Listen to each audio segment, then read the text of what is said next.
শ্বশুর বাড়ি আমার প্রথম রাত দুলাভাই, অথচ আপনি ফোন দিলেন। এসব মানায় আপনাকে? আমার স্বামী নেই তা না হয় মানলাম, কিন্তু আপনার তো বউ আছে। বউ কোথায় আপনার? নাকি বউ রেখে শালীর সাথে কথা বলতে মন টানছে? দুপুরের একের পর এক ছুড়ে দেয়া প্রশ্নে ইফাত থতমত খেয়ে গেল।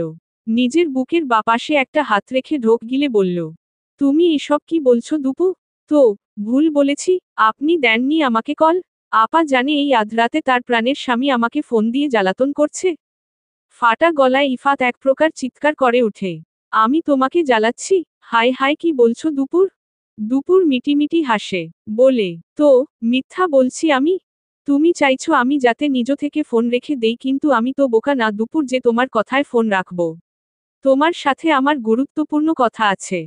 ইফাতের কণ্ঠ গুরুত্বপূর্ণ গুরুত্বপূর্ণ অনুভূতি দিচ্ছে, তাই দুপুর দুষ্টামি বাদ দিল। নিজেও নড়েচড়ে বসল, পা দুটো ভাঁজ করে বলল, শুনছি দুলাভাই। ইফাত ছোট্ট একটা দম ফেলে বলল, তামজিদ মনে হয় দেশে ফিরবে দুপুর। শোনো বোন আমার, ভয় পাবে না কিন্তু। এখন তোমার বর আছে। আমার মনে হয় শাহকে সব জানানো দরকার। তাকে বুঝিয়ে বলো, আমরা সবাই চাই তুমি আগের দুপু হয়ে যাও, যাকে আমরা খুব করে মিস করছি। সব বলে দিব? ইফাত থমকালো, বুকের ভেতর শূন্যতা অনুভব করল। ওর কাছে দুপুর নিতান্তই এক ছোট বাচ্চা। সন্তান নেই তাতে কি ইফাতের মনে হয় দুপুর তার মেয়ের মতো? সমাজের চোখে বিষয়টা হাস্যকর হতেই পারে, কিন্তু ইফাত তো জানে তার কাছে তার দুপু কি। নিজেকে সামলে ইফাত বলল, সব বলে দিবে দুপু, কিন্তু অবশ্যই রাখবে এখানে তোমার ভুল নেই। তুমি কোন ভাবেই দোষী না। সঠিক পথে চলতে গিয়ে মানুষ কতবার মুখ থুবড়ে পড়ে, কিন্তু এর মানে কি এটা যে ওটা সঠিক পথ না? না, তাহলে তুমি ভয় পাবে না। দুপুর কিছুক্ষণ থেমে থাকে, অতঃপর বলে, কিন্তু আমার ভয় হচ্ছে দুলাভাই। ইফাত তো জানে তার দুপুটা ভয় পাচ্ছে, কিন্তু কি করবে ও? ইফাত চাইছে দুপুর শ্বশুর বাড়ি থাকুক, অথবা শাহ নিজের কোয়ার্টারে ওকে নিয়ে যাক।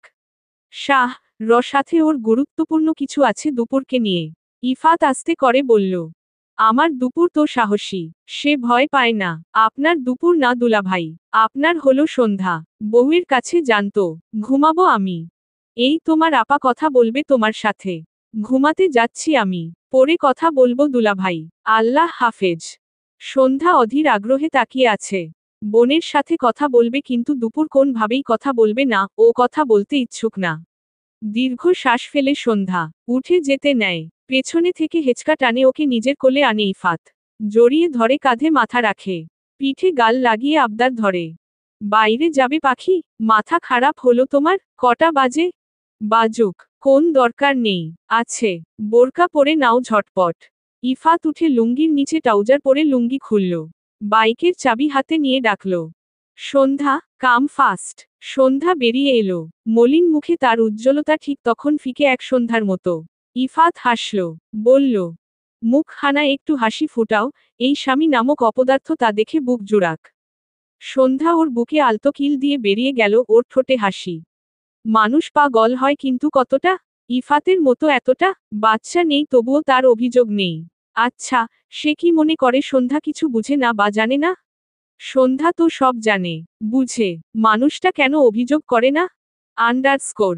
এই আধ রাতে গায়ে নতুন এক শাড়ি জড়িয়েছিল, এখন সুন্দর করে সাজতেন বসেছে দুপুর। ঠিক নতুন বউ সাজল। চুলগুলো ছেড়ে দিয়ে মাঝখান বরাবর সিথি কেটে দুই ভাগ করে পেছনে ইয়া বড় এক হাত খোপা করে রুম জুড়ে পায়চারি করল কতক্ষণ। দুটো ছবি তুলে ফট করে শাহ হোয়াটসঅ্যাপে পাঠিয়ে দেখল দুটো নীল দাগ। জাগতির নিশানায় লেগেছে। এবার নিষ্ঠুর পুরুষটার বুক জ্বলুক। সুন্দরী বউ পালা কি মুখের কথা? বউ পালতে হবে আগলে আগলে। মিষ্টি মিষ্টি কথা বলে। দিনে কম করে 10 বার ফোন দিবে। বউ খেলো, গোসল করলো, ঘুরলো ফিরলো, ঘুমালো, এসবের খবর নিবে। কিন্তু না, শাহ এসব করে না, উল্টো দিনের পর দিন তার পাত্তা পাওয়া যাচ্ছে না। দুপুর যে চাঁদকের ন্যায় তাকিয়ে থাকে ফোনটার দিকে, তা কেন শাহ বুঝে না?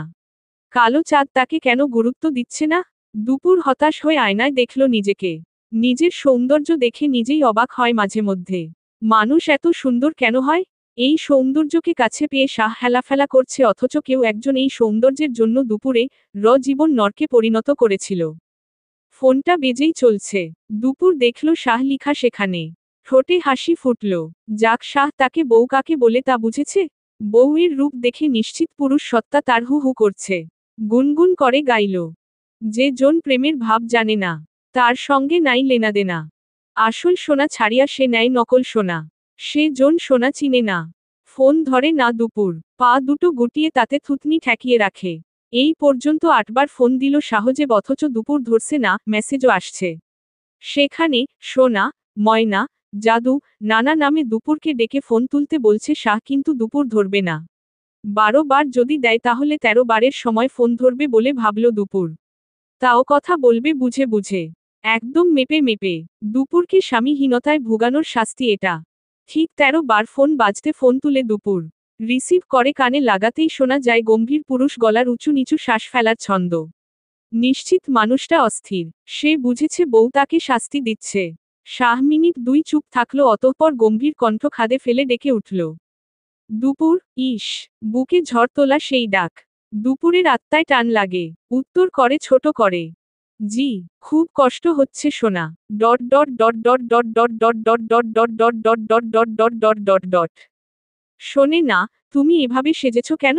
তোমার রূপে পাগল করবে আমাকে একদিন। দুপুর কথা বলে না। শাহ বিচলিত হয়। বলে, কথা বলবে না? দুপুর তবুও কথা বলে না। শাহ আস্তে করে জিজ্ঞেস করে, শাস্তি দিচ্ছ? একা একাই শাহ কথা বলল কিছুক্ষণ। দুপুর টু শব্দ করে না। অভিমান জমেছে না বুকে, সেগুলো আগে গলবে, তারপর দুপুর কথা বলবে। শাহ আদুরে স্বরে বলে, খুব শীঘ্রই ফিরব। তোমার হক পাওনা আমার কাছে দুপুর। সবটা উসুল করা বাকি। দুপুর শিহরিত হয়। বুক ধুকপুক করে। খট করে ফোন কেটে দেয়। গা এলিয়ে দেয় বিছানায়। চোখে ভেসে উঠে 5 বছর পূর্বের কিছু স্মৃতি, যখন সদ্য কলেজে ভর্তি হলো ও। কলেজের প্রথম দিন দুপুর বাবা ধরে গেল। বাড়ি থেকে মোটামুটি দূরত্ব, তবে ততটাও না। প্রথম দিনই কেউ একজনের সাথে দুপুর ধাক্কা খায়। তাকিয়ে দেখে একটা ছেলে। তার নাম তাশরিফ। চেয়ারম্যান বাড়ির ছোট ছেলে। তার বাবার কলেজ সেটা। দুপুরকে ধমক দিয়ে বলে, চোখ খোলা রেখে চলবে মেয়ে। দুপুর গাল ফুলিয়ে বলে, সেইম টু ইউ। তাশরিফ অবাক হয়। কত বড় বেয়াদব এই মেয়ে। মুখে মুখে কথা বলে। ধমকে বলে, মুখে মুখে কথা বলো তুমি। বেয়াদব। মানুষ তো মুখে মুখেই কথা বলে, নাকি নাকে মুখে কথা বলে? তাশরিফ রেগে তাকালেও পেছনে থেকে পুরুষ কণ্ঠে হাসি শোনা যায়। দুপুর গলা উঁচু করে তাকাতেই দেখে সুন্দর একজন পুরুষ। চেয়ারম্যানের বড় ছেলে সে। পড়াশোনা শেষ করে রাজনীতি করছে, সাথে বাবার ব্যবসা বাণিজ্য দেখছে। দুপুর যদিও চিনত না, কিন্তু তামজিদ হাসতে হাসতে পরিচয় দিল।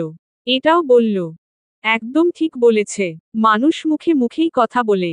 এই তো এতটুকুই কথা হলো। তামজিদ সেদিন ফিরেও তাকায়নি, কিন্তু তার ভয়ঙ্কর জ্বালা শুরু হলো দ্বিতীয় দিন থেকে, যখন দুপুর প্রথম একা কলেজে গেল। লোক লাগিয়ে পাহারা দেয়াত ও। নিজে থেকেছে আড়ালে।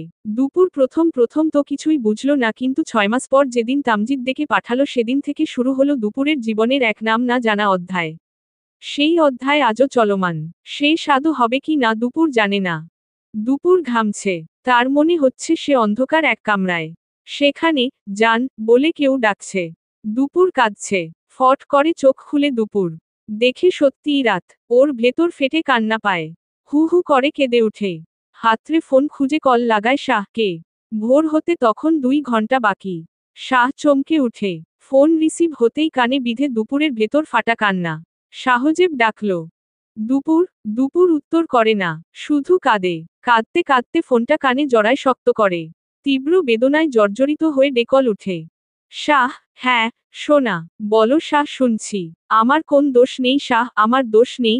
দুপুর খারাপ না, আপনি কি বিশ্বাস করেন? আমি তোমাকে নিজের থেকেও বেশি বিশ্বাস করি দুপুর। কান্না থামাও, সব ঠিক আছে। আপনি কি করছেন?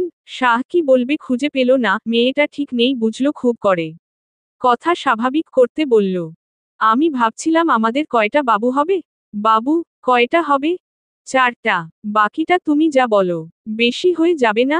একদমই না, আমরা পালক বুড়ো বয়সেও 2টো রাখব। বুড়ো বুড়ি শেষ বয়সে তাদের নিয়ে নতুন সংসার গড়ব। দুপুর কান্না থামায় হালকা। জিজ্ঞেস করে ঠোঁট উল্টে, আমরা কবে সংসার শুরু করব শাহ? খুব শীঘ্রই দুপুর। কোন এক দুপুরে তোমার আঙিনায় আমি শাহ উপস্থিত হব নত মস্তিষ্কে।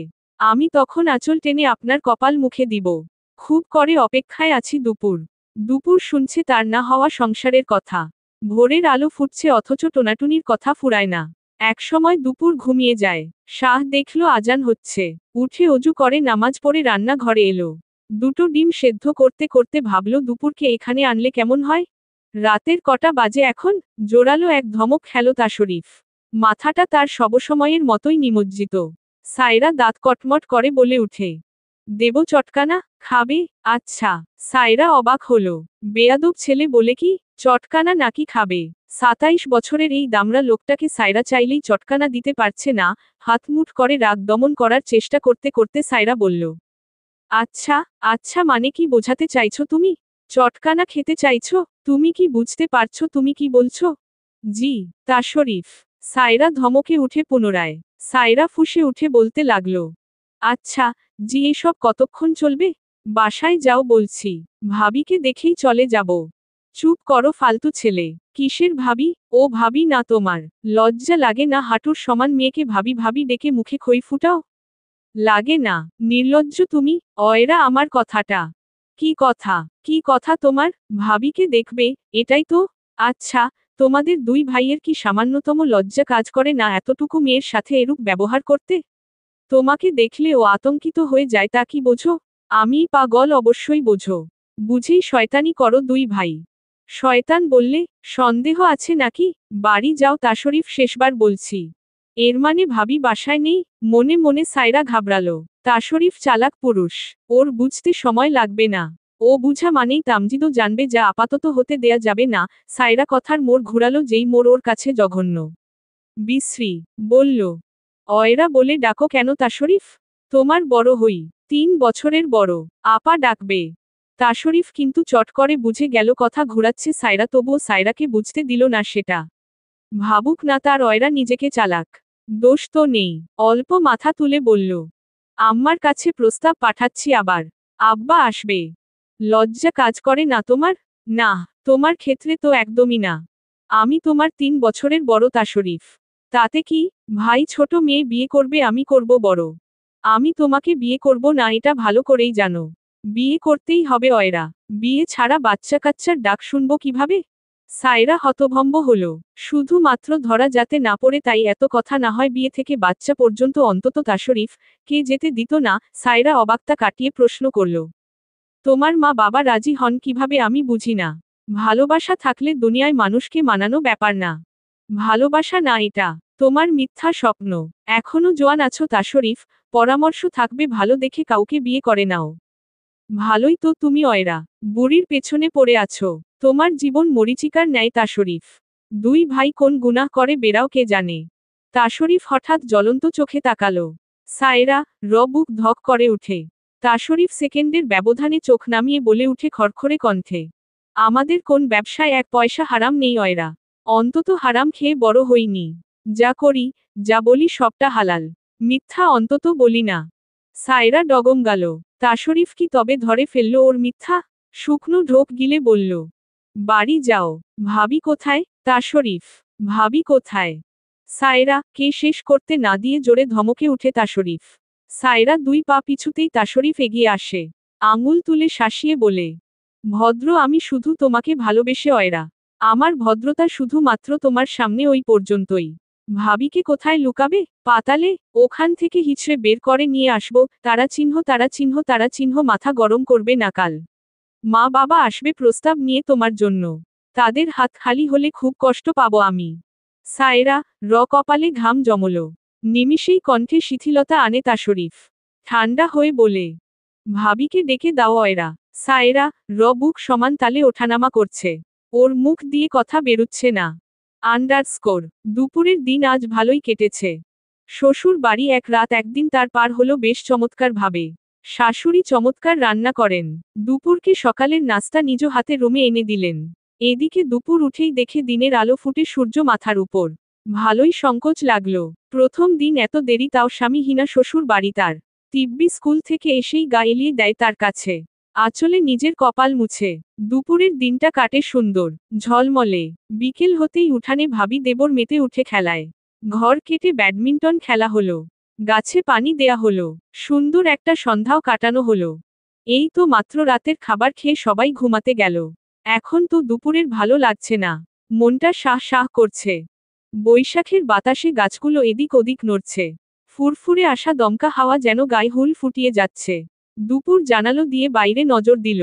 দুই হাতে মুখ ঢেকে করুণ সুরে বলে উঠল, দুপুরের বর নেই, বর তার কাছে নেই। আকাশের বুকে থাকা চাঁদটা যেমন সঙ্গীহীন ঠিক তেমন দুপুর আজ সঙ্গীহীন। বরের অভাবে দুপুর শুকিয়ে কাঠ হয়ে যাচ্ছে, অথচ নিষ্ঠুর বর আজ একটা বার ফোনও দিল না।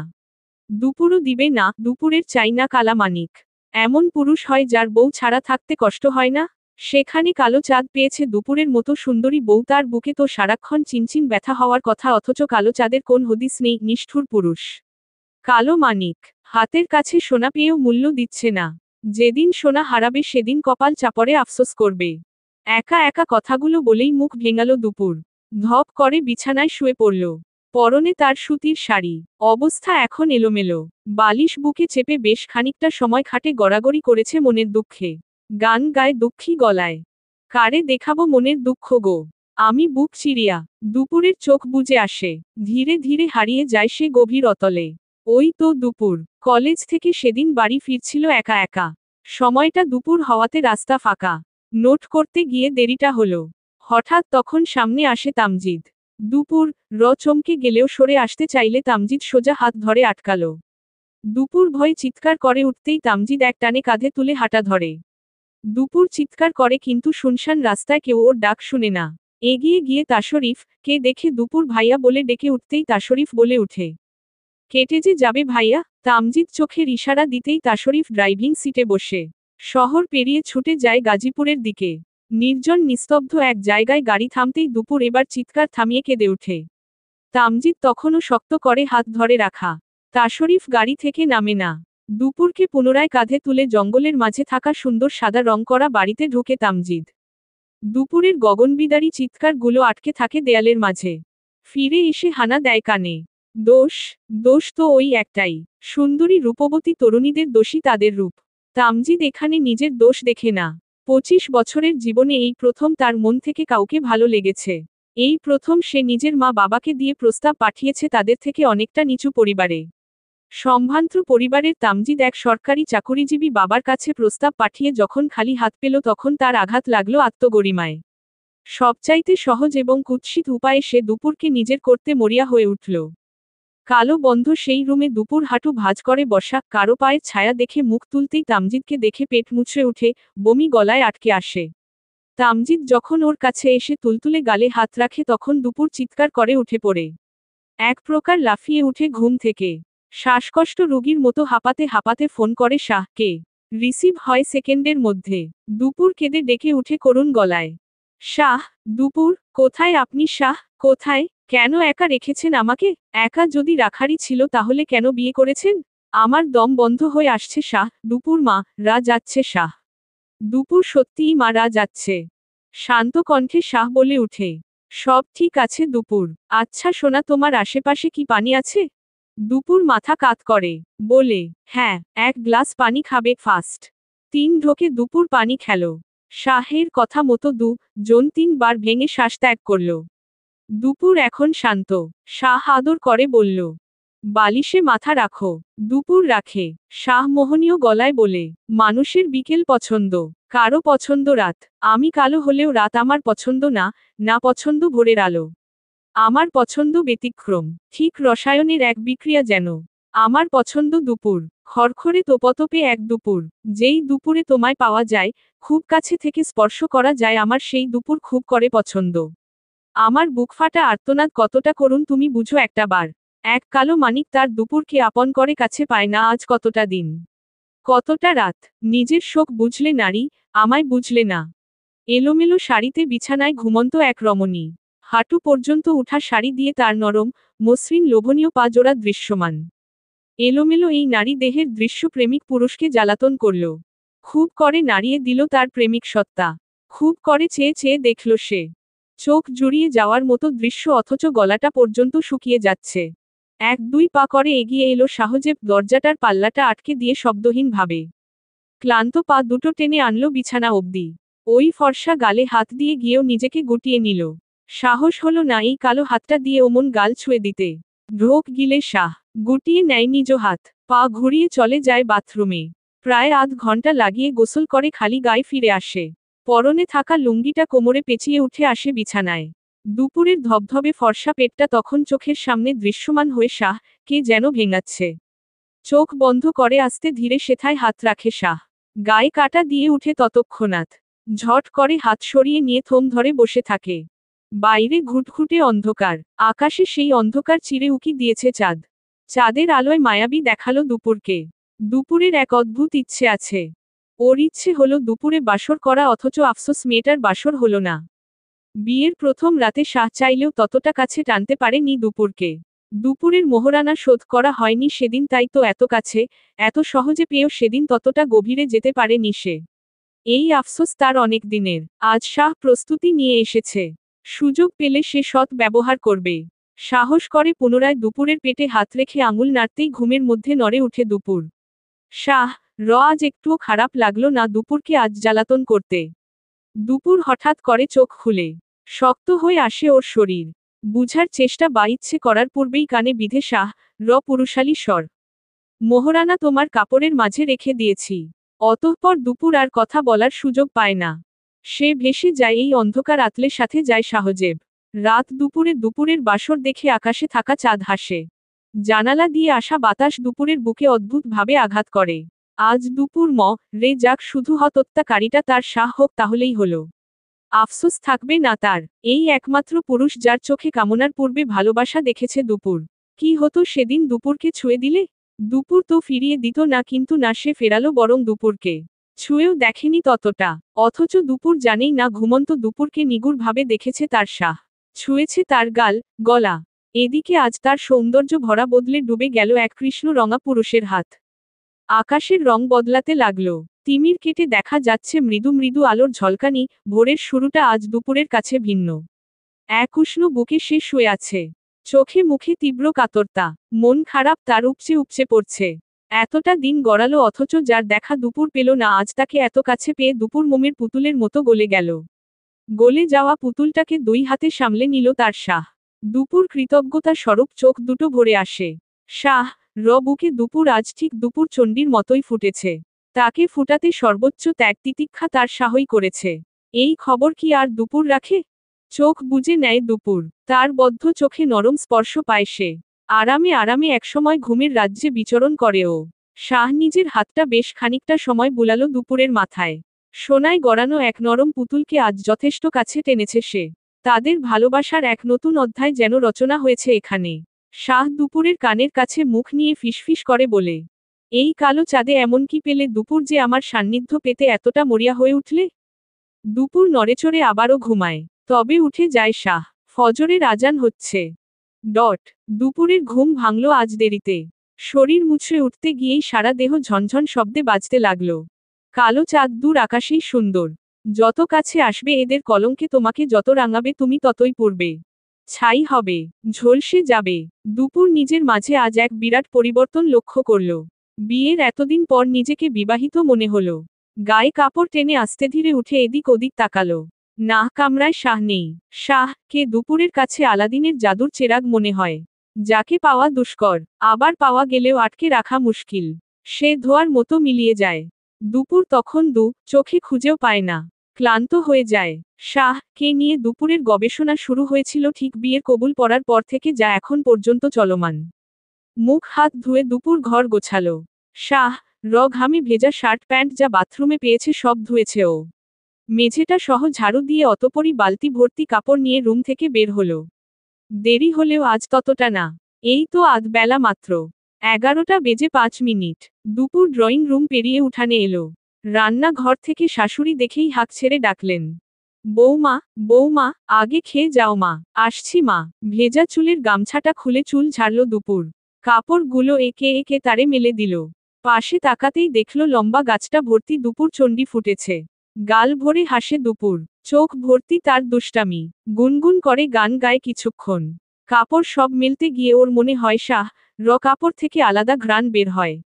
দুপুর অবাকই হলো। একই পাউডার দিয়ে কাপড় ধোয়া হয়েছে, তাহলে কেন ভিন্ন ঘ্রাণ আসবে? লাজলজ্জা ভুলে শার্টের কাছে নাক নিয়ে শুকতে যেতেই ধরা খেল ও। পেছনে থেকে ভারী পুরুষালী স্বর শোনা গেল, এত সুন্দর বউ রেখে অবশ্যই পরকিয়া করি না আমি দুপুর। তাছাড়া ধোয়া শার্ট শুকে কি বা পাবে বলো? হায়, গেল তো দুপুর। নিজের হায়ার সবটুকু ত্যাগ করে ও মুখ ঘুরিয়ে তাকালো। আকাশের দিকে একবার তাকিয়ে চুলগুলো ঝাড়া দিয়ে গামছা মেলে দিল তারে। মেদহিনা কোমর বাঁকিয়ে হেঁটে চলে যেতে নিলেই শাহ গম্ভীর কণ্ঠে বলল, বাজারের ব্যাগ নিয়ে যাও। দুপুর অবশ্য খেয়াল করেনি। পেছনে ঘুরে ব্যাগ নিতেই যেন পেটে টান খেল, তবুও ব্যাগটা নিয়ে যখন যাবে তখন শাহ ওর মাথার ঘোমটা টেনে দিল। গালে গাল লাগার উপক্রম। শাহ আস্তে করে বলল, একটু ঢেকে থাকবে তো নাকি? লজ্জায় দুপুর চোখ ঝাপটায়। দ্রুত বেগে ভেতরে ছুটে। শাহ হেসে নিজেও ভেতরে ঢুকে। গরমে অবস্থা কাহিল তার। দুপুর এখনো খায়নি। শাশুড়ি ওকে আদুরে ধমক দিলেন। খেতে বসালেন নিজের কাছে। দুপুর খেতে খেতে জিজ্ঞেস করে, তিব্বি আসেনি? এলো বলে। শাহ ফ্যান ছেড়ে শার্ট খুলে আলনায় ঝুলালো। দুপুর আর চোখে দেখছে তাকে। প্যান্ট খুলে লুঙ্গি পরে সোফায় গা এলিয়ে বসা মাত্রই মা শরবত দিয়ে গেলেন। দুপুর ঢোক গিলে। কালো চাঁদ হবে অসুন্দর, কিন্তু না, হেই কালো চাঁদ তো ভয়ঙ্কর সুন্দর। দুপুরের চোখ তাকে যত দেখে ততই যেন চোখের হাহাকার বাড়ে, বই কমে না। দুপুর অনাহুত হয়ে যায়। খাওয়া আর হয় না। মনে হয় সদ্য প্রেমে পড়া এক প্রেমিকা তার প্রেমিক দেখে খাওয়া ভুলেছে। শাশুড়ি এবার জোরেই ধমক দিলেন। কঠিন ভাবে বললেন, ধরে একদম বাপের বাড়ি দিয়ে আসবো কিন্তু। খাবি না, এরপর অসুস্থ হয়ে পড়ে থাকবি তো। ঠোঁট উল্টে দুপুর কোনোমতে শেষ করল। দেখল শাহ উঠে রুমে গিয়েছে। শাশুড়ি দুপুরকে ঠেলে রুমে পাঠাতে পাঠাতে বললেন, শাহ, কাছাকাছি থাকবে মা। যতক্ষণ স্বামী বাসায় থাকে স্ত্রীর উচিত তার কাছাকাছি থাকা।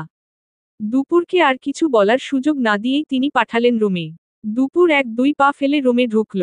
দেখল শাহ আলমারি খুলে কিছু করছে। দুপুর সোজা বিছানায় গিয়ে বসল। পা ঝুলিয়ে মনোযোগ দিয়ে নিজের পায়ের আঙুল দেখছে। পায়ের এক আঙুলে একটা আংটি পরা, যেটা কাল রাতে সোহাগের সময় শাহ তাকে পরিয়েছে। দুপুর এই ছোট্ট যত্নেই তো আবেগ আপ্লুত হয়েছে। ভুলে গিয়েছে এত দিনের উপেক্ষা। অপেক্ষা। ওর ভাবনার মাঝেই শাহ এসে দাঁড়ালো কাছাকাছি। ছোট্ট একটা ব্যাগ এগিয়ে দিল ওকে। দুপুর লজ্জা পেয়ে মাথা নাড়ে। শাহ অবাক হয়ে জিজ্ঞেস করে, কেন? কি হবে? কি হবে মানে? পড়াশোনা করছো না এখন? আমি তো শুধু পরীক্ষা দেই। যাই না তো ক্লাসে। শাহ জানপ্রাণ অবাকই হচ্ছে। ওর ভাবনা বহুদূর। জোর করার তো প্রশ্নই উঠে না। শাহ নিজেই এক গ্লাস পানি নিয়ে বসল। দুপুরের গালে হাত দিয়ে নিজের মুখ বরাবর করল। দুই গাল নিজের হাতের মাঝে নিয়ে কপালের মধ্যে একটা ছোট চুমু দিল। বলল, আমরা পরিবার বড় করব, তবে আমাকে একটু সময় দাও। অনেকটা গোছানো বাকি আমার। তোমাকে নিয়ে আমার পরিকল্পনা অনেক। দুপুর, তুমি যেভাবে ভাবছো আসলে সবটা তেমন না। আমাকে ভালোবাসো আগে, এরপর না হয় ভালোবাসার চিহ্ন আনো। আমি ভালোবাসি আপনাকে। অকপটে দুপুরের এক স্বীকারোক্তি। শাহ হতাশ হল। এই মেয়েটা ভিন্ন। একটু অন্যরকম। দুপুররা হয়ই এমন। সহজ, সরল, স্নিগ্ধ এবং নরম। শাহকে শুধু ব্যথার ঔষধটা খাইয়ে বলল, ঘুমাবে একটু? মাত্র উঠেছি। শাহ ওর কপালে হাত দিয়ে দেখল। হালকা গরম। অসন্তুষ্ট গলায় বলল, বাইরে রোদের মধ্যে কি করছিলে? কাপড় শুকোচ্ছিলাম। আর যেও না। দুপুর কথা বলে না। তাকিয়ে থাকে শাহজেবে দিকে। শাহ মৃদু হাসে। এই মেয়ে কি দেখে এত ওর মাঝে? এত সুন্দর একটা মেয়ে, অথচ সে দেখে শাহ মতো কালো পুরুষকে। শাহ দুপুরের মুগ্ধ দৃষ্টি দেখে বিগলিত হাসে। দুই হাতে টেনে নেয় নিজের বুকে। মাথার ভেজা চুলে হাত বুলিয়ে বলে, আমার বুকে অবশেষে দুপুরচণ্ডী ফুটল। এই ভর দুপুরে আরেকবার ফুল ফোটাব নাকি? আন্ডারস্কোর। মিরাজ সাহেব হতবাক হয়ে বসে আছেন। তাদের বাড়ির চৌকাঠ মারিয়েই একে একে চেয়ারম্যান আর তার স্ত্রী প্রবেশ করেছে। পেছনে আরও জন ব্যক্তি। এদেরও চিনেন তিনি। চেয়ারম্যানের ভাই এদের মধ্যে একজন। সবার শেষে ঢুকল তাশরিফ। পরনে সাদা ধবধবে পাঞ্জাবি। মুখে গম্ভীর্যতা। দাদি ওদের মতি গতি বুঝে গেলেন। এর আগেও একবার এসেছিল তারা। সায়রাকে বিয়ে করতে চায় তাশরিফ।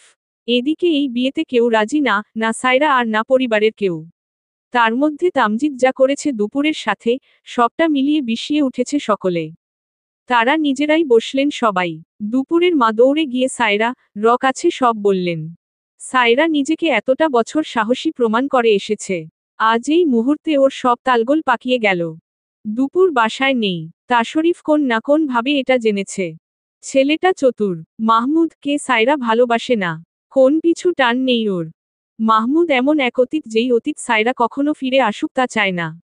মাহমুদের মতো পুরুষরা মনে রাখার যোগ্য না। তারা মানুষ ঠকাতে জানে। সায়রা ভাবে মাহমুদ তাকে ঠকায়নি, বরং সে নিজেকে নিজে ঠকিয়েছে। এত কিছুর মাঝেও তাশরিফ কে বিয়ে করতে মন টানছে না। ছেলেটা ওর থেকে 3 বছরের ছোট। না সমাজ মানে না মানে সায়রা। কিন্তু গতরাতের তাশরিফে প্রতিটা হুমকি বার্তা দেয় যে দুপুর কে নিয়ে তামজিদ যে কোনো কঠিন সিদ্ধান্তে পৌঁছাতে পারে। সায়রা চোখ বুজে কিছু ভাবল, অতঃপর সোজা হেঁটে বেরিয়ে এলো দুপুরের মায়ের সাথে। আসতে আসতে কানে বাজল তাশরিফে কণ্ঠ। সায়রা, মায়ের সাথে কথা বলছে ও। আম্মা, আপনি রাগ করবেন না। অয়রা আসুক, আগে ওর কথা শুনুন।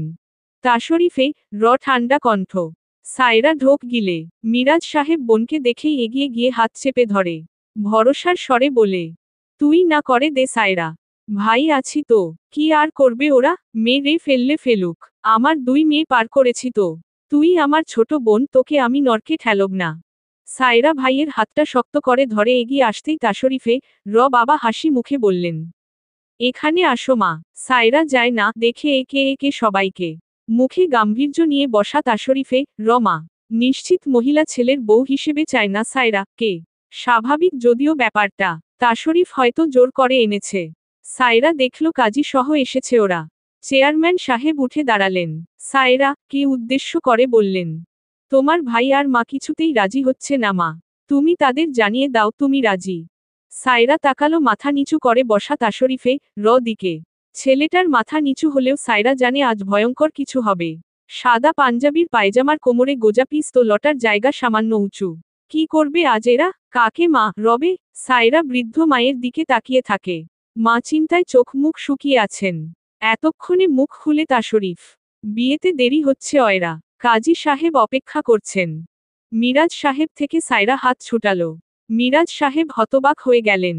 বোনের হাত ধরে বলে উঠলেন, কোথায় যাচ্ছিস? একটা ঝামেলা থেকে সবাইকে মুক্তি দিতে। মিরাজ সাহেব মানেন না, বোনের হাত শক্ত করে ধরে রাখেন। সায়রা অসহায় চোখে ভাইকে দেখে অতঃপর চোখের ইশারায় কথা বলে। ভাই হিসেবে অক্ষম হয়ে হাত ছাড়েন মিরাজ সাহেব। চেয়ারম্যান সাহেব নিজে জায়গা করে দিলেন তাশরিফে কাছে। খুব অল্প সময়ের মধ্যে বিয়েটা হয়ে গেল। তাশরিফে মুখ হাসি হাসি। সায়রা একই ভঙ্গিতে বসে আছে। দুপুরের মা কি করবেন বুঝলেন না। টেবিল ভর্তি করে নাস্তা দিলেন, মিষ্টি আনলেন। তার মাথায় আপাতত আর কিছু ঢুকল না। সায়রা তাশরিফে দিকে না তাকিয়েই জিজ্ঞেস করে, উঠবো আমি নাকি আরো লাগবে? সারা জীবনের জন্য লাগবে। মলিন হাসে সায়রা। ওর ভাবভঙ্গি দেখে তাশরিফ চিন্তিত হয়। 3 বছরের ভালোবাসা এই সায়রা। অনেক ধৈর্য ধরে রেখেছে সে। আজ মোক্ষম সুযোগ ছিল যা লুফে নিয়েছে সে। সবাই নাস্তা খেলেও ছুঁয়ে দেখল না তাশরিফে মা। এদিকে তাশরিফে ভেতর খচখচ করছে। সায়রা যে ভালো কিছু ভাবছে না এটাও খুব করে বুঝে যাচ্ছে। একদিকে তার সুখে বুক ভাসছে, অন্যদিকে চিন্তায় মাথা ছিঁড়ে যাচ্ছে। সায়রা মা কে জড়িয়ে ধরে কপালে চুমু খেলো। আস্তে করে বলল, আমি ভালো আছি মা, তুমি ভালো থেকো। বৃদ্ধা হাউমাউ করে কেঁদে উঠলেন। সায়রা তাকে থামায় না। ভাই আর ভাবিকে বিদায় জানিয়ে পা বাড়ায় অচিনপুরের উদ্দেশ্যে। তাশরিফ ওর হাতমুঠ করে ধরে। সায়রা মনে মনে হাসে। তার হাসির শব্দ নেই, আছে শুধু বুক ভাঙা আর্তনাদ। রাতটা ছমছমে। রাস্তার পাশে কুকুরটা আজ ক্লান্ত। মাথাটা নুয়ে মুখটা সামনে দিয়ে রেখেছে। ভাবখানা এমন চোর গেলেও ঘেউ শব্দটা মুখ দিয়ে বের করবে না। রাতটা আজ উদাস উদাস। চেয়ারম্যান বাড়ির পরিবেশ উৎসব মুখর। তাশরিফ ছাদে দাঁড়িয়ে ফোনে কথা বলছে তামজিদে সাথে। প্রায় 10-15 মিনিটের আলাপে একবারও তাশরিফ দুপুরের খোঁজ দেয়নি। তামজিদ আগ বাড়িয়ে জিজ্ঞেস করেনি ভেবে আজ তার ছোট ভাইয়ের বিশেষ একদিন। 3টা বছর ধরে সায়রা পেছনে ঘুরছেও। এই পর্যন্ত অভদ্রতা করেনি। সায়রা কে যথেষ্ট সম্মান করে ও। তামজিদে ভেতর চিরে এক সূক্ষ্ম ব্যথা নাড়া দেয়। 3 বছরে তাশরিফ ভালোবাসা পেয়ে গেল, তাহলে 5 বছরে কেন তামজিদ পাচ্ছে না? দুপুর তো ভয় কথাই বলতে চায় না, বিষয়টা খুব চিন্তার। তামজিদ তওবা কেটেছে, না হয় এতদিনে তার নরম গদিতে থাকতো উষ্ণ দুপুরটা। তাশরিফ ফোন রেখে নিচে নামছে। রাত হচ্ছে, এখনো খাওয়া হয়নি। বাড়িতে ভালোই মানুষ জড়ো হয়েছে। এখন খেয়ে দিয়ে আস্তে ধীরে কমছে। দরজা জানালা আটকে পরনে থাকা বেনারসি শাড়িটার আঁচল বুক থেকে সরায় সায়রা। ঘণ্টা খানিকের উপর হবে তাশরিফে মা মানুষ পাঠিয়ে ওকে পরিয়েছে এসব। গা ভর্তি অলংকার, মুখ ভর্তি নববধূর সাজ। আঁচলটার কোমরের কিছু গুজে রাখা কাপড় আলগা করে সায়রা। মৃত্যুকে এতটা বছর ভয় পেয়ে এসেছে অথচ আজ যেন মৃত্যু ওকে হাতছানি দিয়ে ডাকছে। খাটের উপর ড্রেসিং টেবিলের টুলটা তুলে তাতে উঠে দাঁড়ায় ও। আঁচলটা গিট দিয়ে ছুঁড়ে দেয় ফ্যানে। ফাঁসের মতো বানিয়ে ব্যস্ত হাতে তা গলায় পেঁচায়তেই দরজায় টোকা পড়ে। তাশরিফে কণ্ঠ শোনা যাচ্ছে। সে ডাকছে, অয়রা, জরা দরজা খুলবে একটু? সায়রা কথা বলে না। তাড়াহুড়োয় তার ঝুলতে সমস্যা হচ্ছে। পা দিয়ে লাথি দিয়ে টুলটা ফেলে দিল ও। দরজায় করাঘাত বাড়ছে। সায়রা দম বন্ধ হয়ে আসে। চোখ দুটো বড় বড় হয়ে আসে। লাল হওয়া চোখে পানি চলে আসে ওর। সায়রা ফুটবল না, জীবন তাকে নরম থেকে শক্ত হওয়ার শিক্ষা দিয়েছে। সেই সায়রা আজ ভেঙে চুরমার হয়েছে। ২০ বাক্য তার সহ্য হয় না। সহ্য ক্ষমতা সে হারিয়েছে। ড্রিম করে আসা শব্দে দরজার পাল্লা খুলে তাশরিফ ভেতরে ঢুকে। অদ্ভুত চোখে সেকেন্ড খানিকটা সময় তাকিয়ে থাকে। দৌড়ে এসেই সায়রা পা জড়িয়ে ধরে চিৎকার করে পুরুষ কণ্ঠে ডাকে, আব্বা, আব্বা, আম্মা কোথায় তুমি? বাড়ির কাজের মানুষ সহ সকলে দৌড়ে এসে হতভম্ব হয়ে যায়। ফ্যানে ঝুলন্ত একটা দেহ যার পা দুটি আঁকড়ে ধরে আছে তাশরিফ। ফ্যান থেকে খুলে বিছানায় রাখা হলো সায়রা। কে? মেয়েটার জ্ঞান নেই। মোটা দাগ গলায়। ছিলেছে অনেকটা। ডাক্তার ডাকা হতে হতে কাজের লোকটা মাথায় পানি ঢালা শুরু করে। তাশরিফে মা চুপ করে দাঁড়িয়ে আছেন এক কোনায়। এই মেয়ে যে এমন কিছু করবে তা তার ধারণায় ছিল না। তাশরিফ পাগলামি করছে। একবার সায়রা পায়ের তালু ঘষে দিচ্ছে তো একবার হাতের। মুখে পানির ছিটাও ওর জ্ঞান ফেরাতে পারছে না। তাশরিফ পালস খুলে না পেয়ে চিৎকার করে ওঠে, আব্বা, আব্বা, ও নড়ে না কেন আব্বা? আব্বা দেখেন আপনি, এক্ষণ দেখেন, ওকে নড়তে বলেন আব্বা, আমি ওর 14 গোষ্ঠী পুঁতে ফেলবো আব্বা। ওকে উঠান আব্বা, উঠান ওকে। ভয়ে গুটিয়ে যায় সকলে, শুধু দরজার কাছে শক্ত হয়ে থাকে ওর মা। চেয়ারম্যান সাহেব নিজে ছেলেকে সামলাতে সামলাতে অস্থির। এর মধ্যে হাজির হয় ডাক্তার। শ্বাস নিতে সমস্যা হওয়াতে 1 ঘন্টা স্বাভাবিক শ্বাসপ্রশ্বাসের জন্য কৃত্রিম অক্সিজেন দিলেন। ইনজেকশন পুশ করে গলার দিকটা ভেজা তুলা দিয়ে মুছে দিয়ে কিছু খুচরা ঔষধ লিখে দিলেন। এদিকে তাশরিফ একে একে প্রশ্ন ছুড়ে যাচ্ছে। ডাক্তার জানালেন সমস্যা নেই, ঠিক হয়ে যাবে। তাহলে মুখে অক্সিজেন কেন? তাশরিফে প্রশ্নে তিনি আস্তে করে বললেন, শ্বাসপ্রশ্বাস একটু স্বাভাবিক হলেই খোলা হবে। জ্ঞান ফিরবে কখন? একটু সময়। কতটুকু সময়? ডাক্তার বেকায়দায় পড়তেই চেয়ারম্যান সাহেব নিজে বললেন, আপনি যান, আমরা সামলে নিব, আর ডাক্তার সাহেব বাইরে যাতে এই খবর না ছড়ায়। ডাক্তার একেবারে জায়গায় 3 বার মাথা নাড়লেন। বিদায় হতেই চেয়ারম্যান সাহেব ঘর খালি করালেন। একটু একা থাকুক। সবাই চলে গেলে চেয়ারম্যান সাহেব ছেলের কাঁধে হাত রেখে বললেন, যা করার বুঝে শুনে করবে। ওকে খুন করতে মন চাইছে আব্বা। একটু পর এটা মন চাইবে না। ক্ষণিক সময়ের জন্য যেটা মন চায় সেটা না করাই ভালো। তুমি তো আমার বুদ্ধিমান ছেলে। চেয়ারম্যান চলে যেতেই তাশরিফ দরজা আটকে এলো। ঘড়ি ধরে 1 ঘন্টা পর মুখের মাস্ক মুখে দিয়ে গলার খয়েরি দাগটা দেখল। গা থেকে চাদর সরাতেই নজরে এলো এলোমেলো শাড়ি। বুকের দিকটা স্বাভাবিক নিঃশ্বাসের তালে ওঠানামা করছে। তাশরিফ ভালোমতো পর্যবেক্ষণ করল তা। ঠিকঠাক সব আছে বুঝে আসতেই সায়রা গালে মৃদু চাপড় দিয়ে ডাকতে লাগল, অয়রা, অয়রা, উঠো তো। সায়রা বন্ধ চোখ দিয়ে পানি আসে। তাশরিফ মুছে তা। লাভ অবশ্য হয় না। পুনরায় গড়িয়ে পড়ে তা। সায়রা চোখ খুলে ধীরে ধীরে। মুখের উপর তাশরিফে মুখ দেখে চমকে উঠে। তাশরিফে লাল হওয়া চোখ, সিগারেট পোড়া ঠোঁট, তীক্ষ্ণ এক চোয়াল যার মধ্যে কালো কুচকুচে চাপ দাড়ি। সায়রা দেখে 27 বছরের পুরুষটাকে। নিজের থেকে 3 বছরের ছোট ছেলেটাকে দেখে ওর ভেতরে অনুভূতি আসে না। মরা দৃষ্টিতে তাকিয়ে থাকতেই তাশরিফ অদ্ভুত ভাবে বলে উঠে, মাহমুদের কথা মনে পড়েছিল অয়রা? সায়রা চকিত দৃষ্টি ফেলে তাকালো। তাশরিফ পুনরায় বলে উঠল, স্বামীর বাড়ি এসে পুরাতন প্রেমিককে ভুলতে না পেরে শোকে মরছিলে? বিষে ভরা প্রশ্ন ছুড়ে তাশরিফ। সায়রা থমকে চুপ করে থাকে, তাতেই তাশরিফ চড়াও হয়। এত দিনের পরিচিত তাশরিফ এটা না। সায়রা বুঝে যায় অনেক কিছু। চোখ বন্ধ করে পানি ফেলতেই তাশরিফ গালে চাপড় দেয়। চোখ খুলে সায়রা। তাশরিফ শক্ত করে বলে, চোখ বুঝবে না। সায়রা বুঝল ছেলেটা ভয় পাচ্ছে। মৃত্যু না হওয়ার মনে মনে কষ্টও হলো। এই নাটকীয় জীবন তার চাই না, চাওয়ার মতো তেমন কিছু অবশ্য নেই। আচমকা তাশরিফ হমলে পড়ে ওর উপর। সায়রা থমকে যায়। ওর বুকে মুখ গুজে হাউমাউ করে কাঁদছে তাশরিফ। ঘর কাঁপানো কান্না। দরজার বাইরে সকলে উপস্থিত হয়। প্রথমে ভয় পেলেও ধীরে ধীরে সরে যায় সকলে। সায়রা কিছু বলতে চায়, কেঁদো না, মরিনি। গলায় চাপ লেগে ব্যথা লাগায় বলতে পারে না। না পারে সান্ত্বনার হাত তাশরিফে মাথায় দিতে। কতক্ষণ কাঁদল তাশরিফ জানে না, ও বুক থেকে মুখ তুলে সায়রা মুখটা 2 হাতে রাজলে নেয়। কপালে, গালে সারা মুখ জুড়ে আদর করতে করতে বলে, তুমি আর এমন করো না অয়রা। কখনো করো না। তুমি বাঁচলে আমি বাঁচব, বাকিরা বাঁচবে। তুমি নেই তো আমিও নেই, সাথে তোমার পরিবারও নেই অয়রা। কাউকে বাঁচিয়ে রাখবো না। তাশরিফ শক্ত করে বুকে জড়িয়ে ধরে সায়রা কে। সায়রা নড়ার শক্তি পায় না, গায়ের সবটুকু শক্তি তার শেষ। দৃষ্টি তার খোলা জানালার বাইরে। সেখানে দেখা যায় কালো আকাশে আজ চাঁদ নেই। সায়রা মৃত চোখে তাকিয়েই থাকল। মনের খবর কেই বা রাখল তার। দেহেই যে তার সুখ। দেহের খবর কেই রাখল তার। মনই যে আসল হিংসুক। আন্ডারস্কোর। কোথায় যাবেন আপনি? দুপুরের অবাক করা প্রশ্ন। তিব্বিও ঘাড় ঘুরিয়ে তাকালো। সাহজে বসে ওদের পাশে। তিব্বির হাতে থাকা বাটি থেকে সমুচা নিতে নিতে বলে, কাজে যেতে হবে না? দুপুর অবাক হয়ে প্রশ্ন করে। আজই তো এসেছেন। আজ না, গতকাল এসেছিলাম আমি। ছুটি নিয়ে তো আসিনি। দুপুরের কাল রাত থেকে উচ্ছ্বসিত মুখটা মলিন হলো। ঠোঁট দিয়ে ঠোঁট কামড়ে ধরল। আস্তে ধীরে উঠে পা বাড়াতে চাইল রুমে, তার আগেই আঁচলে টান লাগল। তিব্বি মলিন কণ্ঠে বলল, ভাবি থাকো না। শাহ বিরক্ত হয়ে বলল, আঁচল ছাড়। কেন ভাইয়া? কেন মানে? তোর বউ এটা? আমার বউ। আমার তো এখন বউ নেই। এখন ধরি তোমার বউয়ের আঁচল।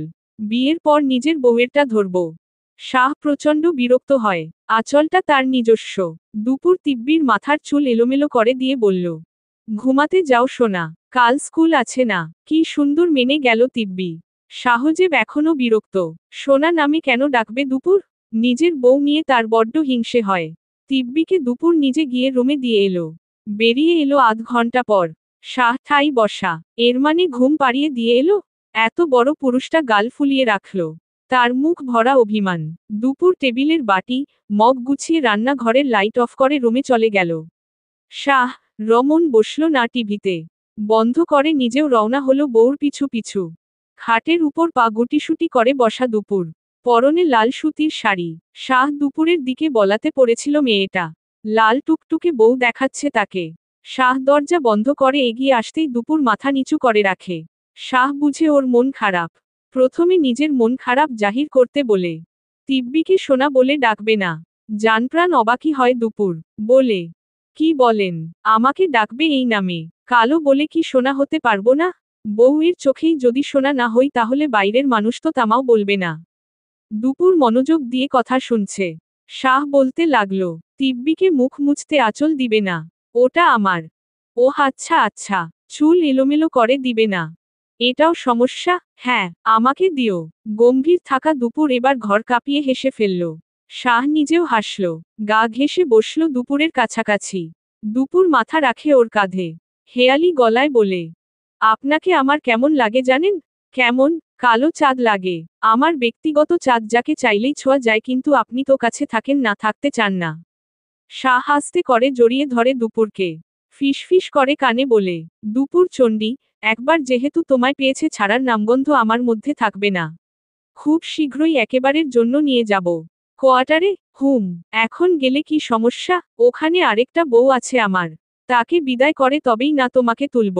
শাহ এহেন দুষ্টামি দুপুরের ভালো লাগে না, বুকে মৃদু আঘাত করে বলে, ওই বউকে বিদায় করার জন্য আমি আছি তো। আমার সতীন কি করছে? দুপুরের প্রশ্নে শাহ নিজের বুকে তাকিয়ে প্রত্যুত্তরে বলল, বুকে ঘুমাচ্ছে আমার। ওহ তাই নাকি? তার টানেই বুঝি নতুন বউ রেখে চলে গেলেন? সত্যি বলতে তার টানেই আসা। সে ছাড়া আমি অচল। সে কি আমার থেকেও সুন্দর? শাহ হাসে শব্দহীন। বুকে থাকা অস্তিত্বে হাত বুলায় সন্তর্পণে। বলে, তুমি যে কতটা সুন্দর দুপুর, তা আমি ভাষায় প্রকাশ করতে পারবো না, কখনোই না। তোমার পায়ের আঙুল থেকে চুল পর্যন্ত আমার কাছে ভালো লাগে, ভীষণ ভালো লাগে। আমি অভিভূত হয়ে দেখি তোমাকে। প্রথম যেদিন তোমাদের বাসায় ছিলাম, রাতভর দেখেছি তোমাকে। সকাল হতে ছুঁয়ে ছুঁয়ে দেখেছি। তুমি তো ঘুম। আমি যেন বিশ্বাসই করতে পারছিলাম না এত সুন্দর মেয়ে মানুষ হয়, এত ফর্সা, এত নরম, এতটা তুলতুলে কেউ হয় জানা ছিল না। তোমায় দেখেছি প্রথমে। এই তুমি জিজ্ঞেস করছো আমার বুকে যে আছে সে সুন্দর কিনা? উত্তরে অবশ্য বলবো, সে দেখতে কালো।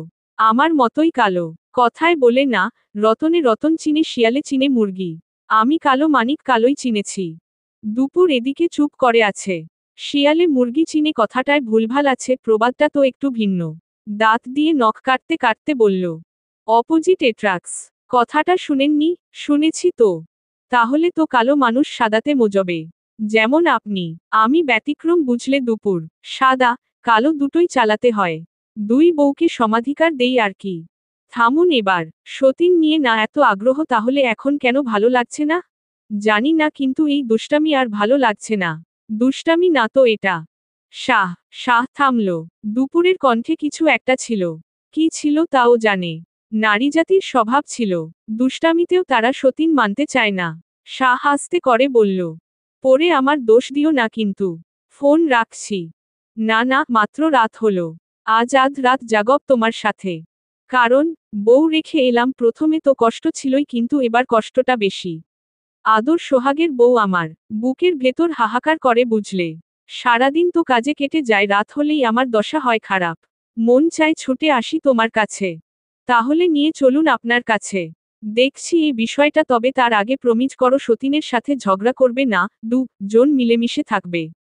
হট করে ফোনটা কেটে গেল, দুপুর কেটে দিয়েছে। শাহ হেসে ফেলে।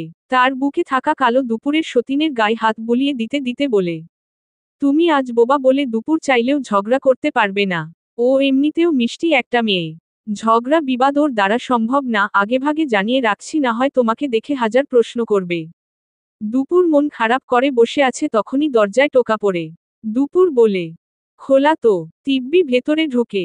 দুপুর ইশারায় কাছে ডাকতেই লাফ দিয়ে খাটে উঠে আবদার জুড়ে দেয়, কিছু খাওয়াও ভাবি, পেটে চু চু করছে। নুডলস খাবে? খাবো মানে আঙুল চাটবো আমি। দুপুর উঠে যেতে যেতে বলল, আজ ঘুমাও নি এখনো? তোমার ভাই শুনলে দিবে নে। ভাইকে কে বলবে? তাও ঠিক। দুপুর নুডলস চড়ালো। তিব্বি ভাবির আঁচল টেনে ধরে জিজ্ঞেস করে, তোমার মন খারাপ ভাবি? হ্যাঁ। মাথাটা ঠিক বাচ্চাদের মতো নাড়ল দুপুর। তিব্বি ভাবির হাতটা বুকে জড়িয়ে ধরে কাদো কাদো মুখ করে বলে, কেন?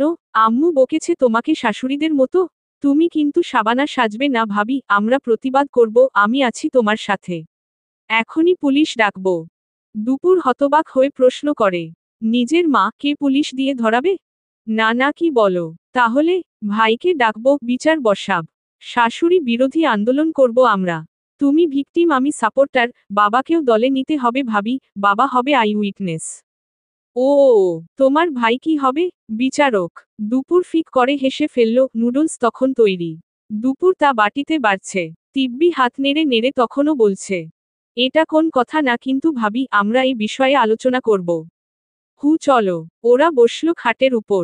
নিজের ভাইয়ের জায়গাটা রে দিল তিব্বি, ভাবির পাশে, ভাবির সাথেই খাচ্ছে সে।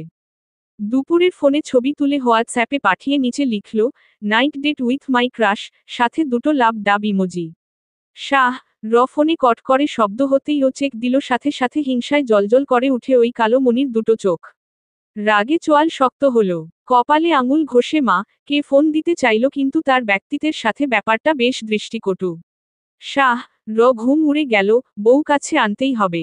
রাতবিরেতেই তিব্বি গিয়ে তারই বিয়ে করা বউয়ের সাথে সময় কাটাবে, এসব মানবেই না সাহজেব, কিছুতেই না। আন্ডারস্কোর। চেয়ারম্যান বাড়িতে আজ সকাল সকাল বিশাল আয়োজন।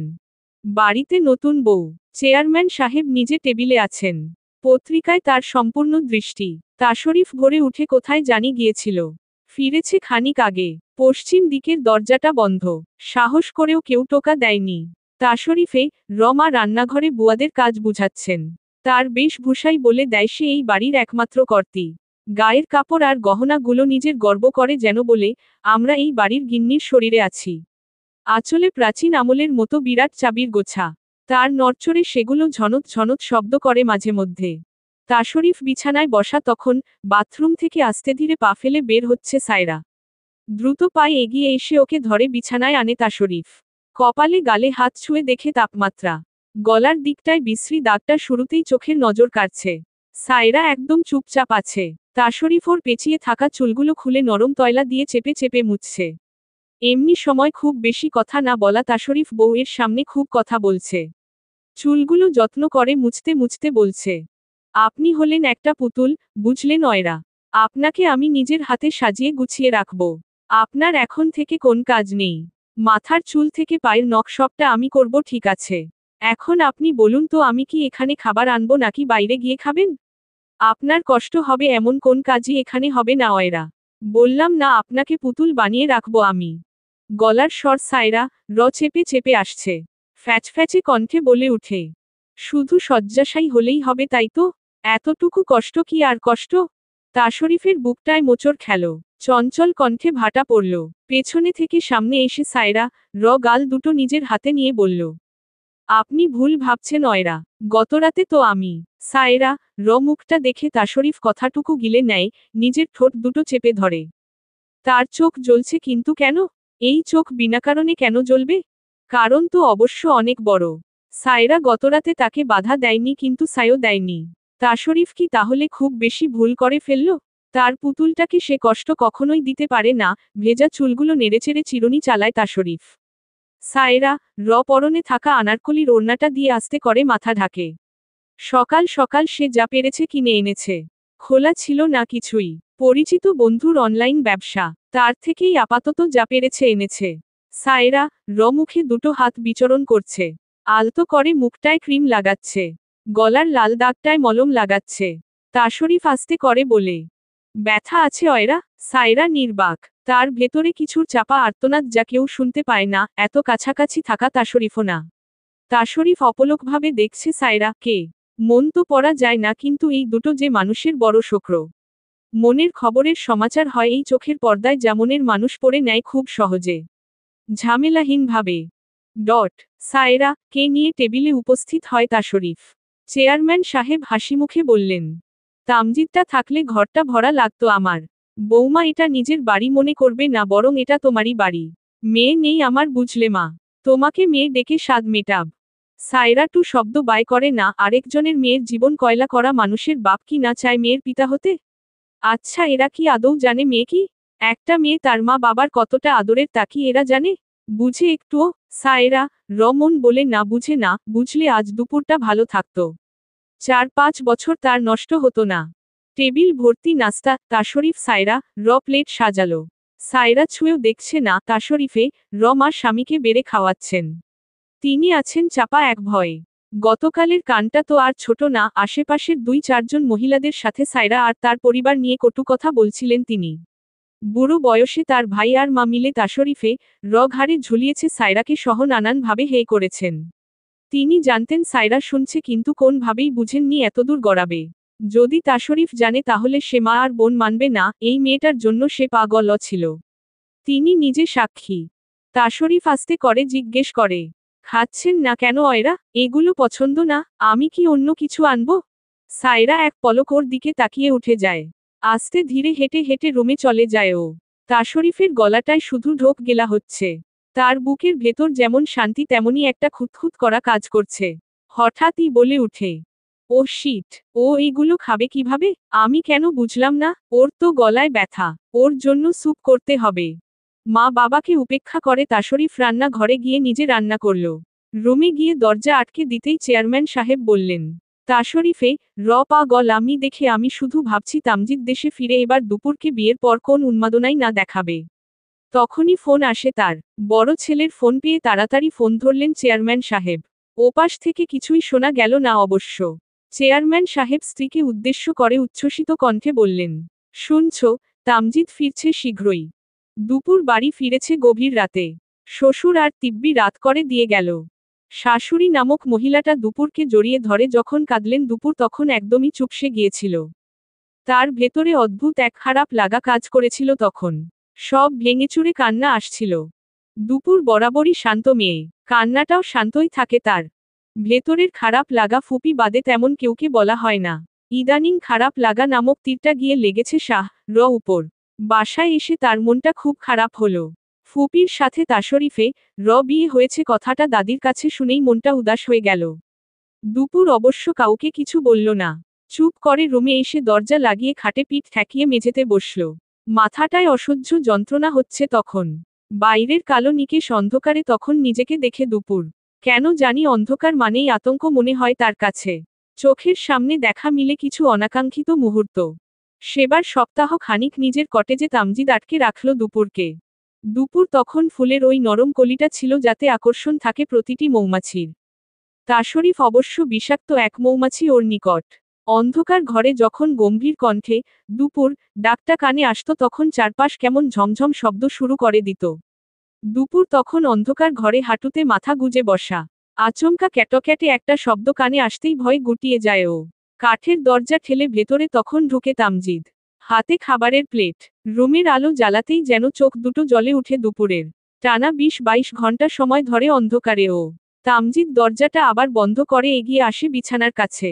অতি আদুরে স্বরে বলে, খাবে পাখি উঠো ফাস্ট। দুপুর তখন চোখ মেলতে অক্ষম। তীব্র আলোক ছটা চোখে বিঁধছে ফলার মতো। কপাল কুঁচকে হাত রাখে চোখের উপর। তামজিদ অবাক হয়ে তাকিয়েই থাকে। মেয়েটাকে দূর থেকে যতটা সুন্দর দেখায় সামনে যেন সেই সৌন্দর্য বাড়ে কয়েকশো গুণ। এত সৌন্দর্য বয়ে বেড়ানো তো কঠিন। খুব কঠিন। ঠিক ততটাই কঠিন যতটা কঠিন হলে তামজিদ পাগল হয়েছে। পাগল হয়ে তুলে এনে বন্দি করেছে। পা দুটো যেন অবশ হয়ে আসতে চায় তার। এত সুন্দর হাতের আঙুলি বা কোথায় দেখেছে সে? কোথাও না। দুপুর নামক মেয়েটার মতো সুন্দর সে দেখেনি। কখনোই না। কোথাও না। তার অবশ হওয়া পা দুটো ঠেলে বসল দুপুরের পাশে। বুঝা মাত্রই দুপুর সরে বসে। তামজিদের নিকট বিষয়টা অবশ্য ভালো ঠেকল না। হাত বাড়িয়ে সে ধরতে চায় দুপুরকে কিন্তু তার আগেই দুপুর উঠে দাঁড়ালো। রাগে আর কান্নায় গাল দুটো গোলাপি হয়েছে তার। তামজিদের বেশ লাগলো দেখতে। মন চাইল ওই গালটায় আদর দিতে। নিজের মনোবাসনা পূরণে তৎপর হতেই দুপুর দুই হাতে ধাক্কা দিল ওকে। তামজিদ কে অবাক করে দিয়ে আঙুল তুলে শাসিয়ে বলল, আটকে রেখেছেন কেন? লজ্জা করে না আপনার? চেয়ারম্যানের ছেলে হয়ে এসব বখাটেপনা দেখান। আপনার বাবা না কত বড় বড় কথা বলে? এই নমুনা তার, আপনার মতো ছেলে? বলেই দরজার দিকে দৌড়ে গিয়ে লক মোচড়াল। অবাক দুপুর খেয়ালি করল না সেটা তালাবদ্ধ বাইরে থেকে। তামজিদ আয়েশ করে বিছানায় বসে ডাকল, এখানে এসো পাখি, খাবে তুমি? দুপুর পেছনে ঘুরে দেখে নিশ্চিত হয়ে বসা তামজিদ। ওর কান্না পেল। অনেক কান্না পেল। বাড়িতে সবাই চিন্তায় আছে ওর জন্য কিন্তু দুপুর তো এখানে আটকে। কিভাবে পালাবে ও? কি বা চাইছে তামজিদ তখনও অস্পষ্ট ওর নিকট। তামজিদ নিজেই উঠে এলো। দুপুরের হাত ধরতে চাইলেই দুই পা পিছালো দুপুর। কোনোমতে বলে উঠল, ধরাধরি করতে চান কেন? কি চান আপনি? আসো তুমি খাবে। ক্ষুধা পেয়েছে না দুপুর? এসো। বোকা মনে হচ্ছে আমাকে? খাওয়াবেন এরপর বলি বানাবেন? আমার আপনাকে সহ্য হয় না। ধরবেন না খবরদার বলে দিলাম। তামজিদ সেদিন সত্যিই ধরল না। শুধু ভয় দেখালো। তোমার দাদি বাইরে হাঁটতে বেরিয়েছে দুপুর। যদি না খাও খালের পানিতে ধাক্কা দিয়ে ফেলে দিবে কেউ। দুপুর ভয় ভয় শুধু ডাল দিয়ে খেয়ে নিল। ক্ষুধার কাছে সবাই হার মানে। সবাই। তাই তো গ্রোগাসে গিলে দুপুর। তামজিদ শুধু ওকে দেখে। নিজের বিছানায় তার পছন্দের মানুষ। পছন্দ থেকে ভালোবাসাই বটে অথচ ক্ষমতাবান তামজিদ দমিয়ে রেখেছে নিজের প্রবৃত্তি। অপেক্ষায় আছে রমণী মানবে। তার কাছেই আসবে। কিন্তু কোনভাবেই বিগত 4 দিন ধরে আটকে রেখে যখন তামজিদ দেখল ফলাফল শূন্য তখন যেন পৌরস্তেই আঘাতটা লাগল। এলাকায় ততদিনে ছড়িয়ে গিয়েছে মিরাজ সাহেবের ছোট মেয়ে নিখোঁজ। কেউ বলল, পালিয়ে গিয়েছে। কেউ বলল, আগুন ধরানো রূপ, মিরাজ সামলে রাখবে না। তাদের প্রত্যুত্তরে কেউ আবার বলল, এই বাঁধভাঙ্গা রূপ সামলাবেই না কিভাবে? কত মানুষ কত কথা বলল। কেউ সান্ত্বনার বাণী শোনালো, কেউ টিটকারি মা রল। মিরাজ সাহেব ছোট মেয়ের শোকে হাসপাতালে বিছানা নিলেন। স্ত্রী মেয়ের শোক বুকে নিয়ে মাথায় নিলেন স্বামীর চিন্তা। বাড়িতে বৃদ্ধ শাশুড়ি। একা হাতে এদিক ওদিক দৌড়াল সায়রা। চট্টগ্রাম বসে সন্ধ্যা আর ইফাত এদিক ওদিক খোঁজ লাগালো। ফলাফল শূন্য। চেয়ারম্যানের বাড়ি থেকে অফিস সায়রা পদচারণ তখন। তাশরিফে সাথে দেখা সাক্ষাৎ কথা শুরু। তাশরিফ তখন মনে মনে শুধু ভাবে, বিচার কার কাছে দিচ্ছ বোকা মানুষ? বিচারকই তো চোর। আসলেই তো চোর। যদি সাহায্যকারী হয় তাহলে সেই মুহূর্তে কি করা উচিত? যাকে সাহায্যকারী ভেবে সায়রা জুতার তলা খসাচ্ছে সেই তো মূল হোতা। রাতের খাবার নিয়ে তাশরিফ সেদিন কটেজে যখন ঢুকল তখন দেখল চারপাশে অন্ধকার। দারোয়ানকে জিজ্ঞেস করতেই জানল তামজিদ এখানেই আছে। গতকাল রাত থেকেই সে এখানে। তাশরিফে কপালে ভাঁজ পড়ে। দ্রুত পা ফেলে ভেতরে ঢুকে ও। দুপুরকে আটকে রাখা রুমটা ভেতর থেকে বন্ধ। বেশ কিছুক্ষণ দরজায় দাঁড়িয়ে থেকে সরে যায় ও। পকেট থেকে ফোন বের করে ভাইকে ফোন করতেই রিসিভ হয় তা। তাশরিফ জানায়, ভাই রাতের খাবার এনেছি। হু, ব্যাস এতটুকুই। দরজাটা খোলার শব্দে তাশরিফ একটু এগিয়ে আসে। আবছা অন্ধকারে অল্প খোলা দরজার ভেতরে তাশরিফ সেদিন খুব অল্প কিছু দেখে। ফ্লোরে সাদা, নীল মিশ্রিত কলেজ ড্রেস পরে আছে। মাথাটা নামিয়ে আস্তে করে সরে দাঁড়ায় ও। তামজিদ ওর থেকে খাবার নিয়ে প্লেটে বাড়তে বাড়তে জিজ্ঞেস করে, ওখানে খবর কি? এলাকায় জানাজানি হয়ে গিয়েছে। পুলিশ আর আমাদের এখানে দৌড়াচ্ছে ভাবির ফুপি। ওনার বাবা হাসপাতালে, বাড়িতে শুধু দাদি আছেন। তামজিদ ভাবে কিছু একটা অতঃপর বলে, চলে যা তাহলে। তাশরিফ একবার চাইল ভাইকে জিজ্ঞেস করবে কিছু, কিন্তু কেন জানি সেই শ্বাসটা হলো না তার। একদমই হলো না। খাবার নিয়ে দুপুরকে দিতেই আতঙ্কিত দুপুর প্লেটে হাত দিল। তামজিদ ওর দিকেই মনোযোগ দিয়ে তাকিয়ে আছে। 7-8 দিনে মেয়েটার মুখ চোখ কেমন হয়ে আছে। ডান গালে বৃদ্ধ আঙুল দিয়ে আদর করে তামজিদ বলে, মাথা ব্যথা আছে? দুপুর আতঙ্কে মাথা নাড়ে দুবার। মুখে খাবার তুলে। ওর আতঙ্কিত মুখটা ভালো লাগে না তামজিদে। অপলক দৃষ্টিতে চেয়ে থাকে শুধু। খাওয়া হতে নিজ হাতে মাথা টিপে দেয়। এর কত পরে গিয়ে ছাড়া হলো দুপুরকে। সেই কলেজ ড্রেসটাই গায়ে পরতে হলো তার। যেভাবে এসেছিল ঠিক সেভাবেই তামজিদ ওকে বিদায় দিল। শুধু বদলে গেল পোশাকের আড়ালে থাকা ছোট্ট একটা মেয়ের জীবন। চঞ্চলা পা দুটো নিভে গেল দপ করে। উড়ন্ত পাখিটার পাখা খুব করে ছেটে দিল তামজিদ। ঘর থেকে বের করার আগে হঠাৎই জড়িয়ে ধরে তামজিদ। বুকের মাঝে আগলে নেয়। মাথায় হাত বুলিয়ে দিতে দিতে বলে, আমার কাছেই ফিরে এসো দুপুর। আমি চাইলেই তোমার ক্ষতি করতে পারতাম, কিন্তু আমি করিনি।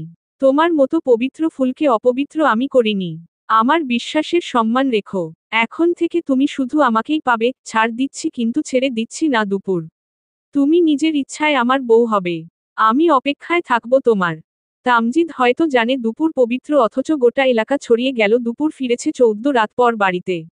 কতটা নির্মম এই সমাজ হতে পারে তা তামজিদ দেখিয়েছিল দুপুরকে। হয়তো ভেবেছিল সম্মান বাঁচাতে মেয়েটা ছুটে আসবে তাকে বিয়ে করতে। চিৎকার করে জানাবে সমাজকে, আমাকে উনি খারাপ ভাবে ছোঁয়নি, আমি ওনাকে বিয়ে করব। চেয়ারম্যানের বড় ছেলেই আমাকে নিয়েছিল। কিন্তু তামজিদে সেই কল্পনাই রয়ে গেল। দুপুরটা সরে গেল আড়ালে, সবার থেকে দূরে। ছাড় সে তখনও পায়নি, মাঝেমধ্যেই বরং বাড়িতে উপস্থিত হয়ে সোজা দুপুরের ঘরে ঢুকত সে। বিয়ের প্রস্তাব দিয়েও কোনোবারই হ্যাঁ উত্তর পায়নি। মালয়েশিয়ায় তাদের ব্যবসা দেওয়ার পর থেকে একটু রেহাই পেল যদিও দুপুর, কিন্তু তাশরিফটা বাসায় এসে এসে ফোনটা কানে ধরিয়ে দিবে। এই আধ রাতে গুমরে কেঁদে উঠে দুপুর। উঠে বসে হাউমাউ করে কাঁদেও। ডাকতে থাকে সায়রা কে। মায়ের আদর যত্ন তো এই সায়রাই তাকে করত। নিজের সেই 14 রাতের কথা তো দুপুর তাকেই জানিয়েছিল। ফোন হাতড়ে দুপুর কল দিল শাহজেবকে। মাঝরাতে সহ সকল এলোমেলো সময়ে কল দেয়া দুপুরের কাজ। শাহ চমকালো না, বরং ফোন ধরে খুব স্বাভাবিকভাবেই কথা বলতে চাইল, কিন্তু সম্ভব হলো না অবশ্য। দুপুর ফোন কানে নিয়ে হাউমাউ করে কাঁদছে আর বলছে, আমার বাচ্চা লাগবে শাহ, আমার বাচ্চা লাগবে। শাহ তাজ্জব বনে যায়। মুহূর্তে সামলায়। স্বভাবসুলভ ঠান্ডা স্বরে বলে, আচ্ছা, এবার আমার কাছে নিয়ে আসবো, এরপর সুন্দর একটা বেবি হবে আমাদের। আকুল হয়ে দুপুর জিজ্ঞেস করে, কবে কবে নিবেন শাহ? কবে আসতে চাও? এখনই। এখন? রাত 3টা 5 বাজে যে। খুব রাত? না অবশ্য না, আসবো নাকি? আসবেন বলছেন? তুমি বলো। কাল তো অফিস আছে আপনার। শুক্রবার আসি? বৃহস্পতিবার রাতে আসা যাবে না? এত উতলা বুঝি? লজ্জা পাচ্ছে আমার দুপুর চণ্ডী। একটু একটু। আচ্ছা, এখন ঘুমাও তো একটু সোনা। আমি কথা বলছি। ভয়ের কিছু নেই। দুপুর ঘুমিয়ে গেল 5 মিনিটে। শাহ ক্ষুদ্র শ্বাস ফেলে। দুপুর হয়তো ভাবছে একটা বাচ্চা সবটার সমাধান দিবে, অথচ সে কি জানে আড়ালে লুকিয়ে কে আছে। আজ দেশের মাটিতে এই রাত 3টা 5 মিনিটেই তো বিমান বন্দরে একটা মালয়েশিয়া ফেরত বিমান অবতরণ করল।